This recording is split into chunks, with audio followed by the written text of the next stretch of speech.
Hi kitties, నేను మీ శ్రావణి. మోమోస్ లవర్స్కి అయితే బాగా ఉపయోగపడుద్ది. ఈ రెసిపీ చాలా బాగుంది, ట్రై చేయండి. బాండీలో కొంచెం ఆయిల్ పోసుకుని వెల్లుల్లిపాయ కచ్చపచ్చగా దంచుకుని అది బాగా రోస్ట్ అయిన తర్వాత వెల్లుల్లిపాయ ఇంకా నేను ఆనియన్స్ ఉంటే ఆనియన్స్ వేసుకోండి. ఫస్ట్ అయితే పచ్చిమిర్చి వేసుకున్నాను. పచ్చిమిర్చి కూడా చిన్న చిన్నగా కట్ చేసుకోవాలి. అవి కూడా చిన్న చిన్నగా కట్ చేసుకున్న తర్వాత ఇంకా అవి కూడా రోస్ట్ చేస్తున్నాను. ఆ సిమ్లో పెట్టే వేయించింది, హైలో అసలు పెట్టకండి. ఇంకా అవి కూడా రోస్ట్ అయిపోయిన తర్వాత ఆనియన్స్ వేసేసాను.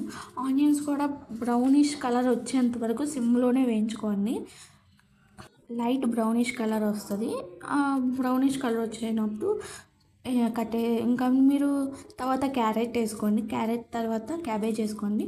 ఇంకా అవి కూడా మగ్గిన తర్వాత లైట్గా పించ్ ఆఫ్ సాల్ట్, కారం ఉంటే గరం మసాలా వేసుకొని, లేకపోతే లేదు మ్యాక్షూర్ లేదు. తర్వాత కొంచెం లైట్గా అల్లం వెల్లిపాయ పేస్ట్ వేసుకోండి. ఇంకా అంతా మూవ్స్ చేస్తున్నాను. లోపల స్టఫింగ్ చేస్తావు, మరి బయట నువ్వు ఏం పెడతావు, మాకు అదేం చూపించలేదు కదా ప్రాసెస్ అన్నప్పుడు. నేను చేస్తాను అది కూడా.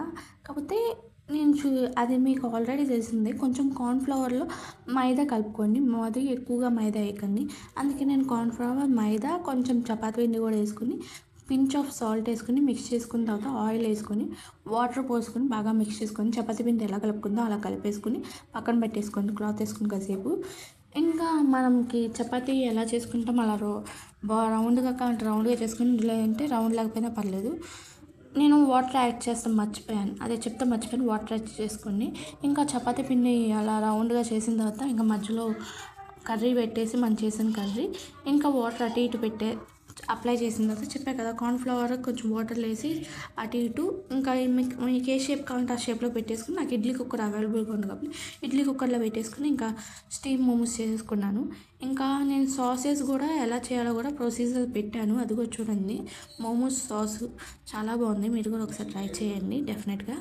ఫ్రై మోమోస్ కూడా చేశాను, అది కూడా ఎలా చేయాలో కూడా చూపించాను. ఇంకా మీరు ఎలా కావాలంటే అలా తినవచ్చు, ఆ సాస్లో డిప్పింగ్ చేసుకుంటూ. ఇంకా చాలా బాగుంది. ఇంకా బయట చాలా బాగుంది, ఇంట్లో వాళ్ళకి కూడా నచ్చేసింది.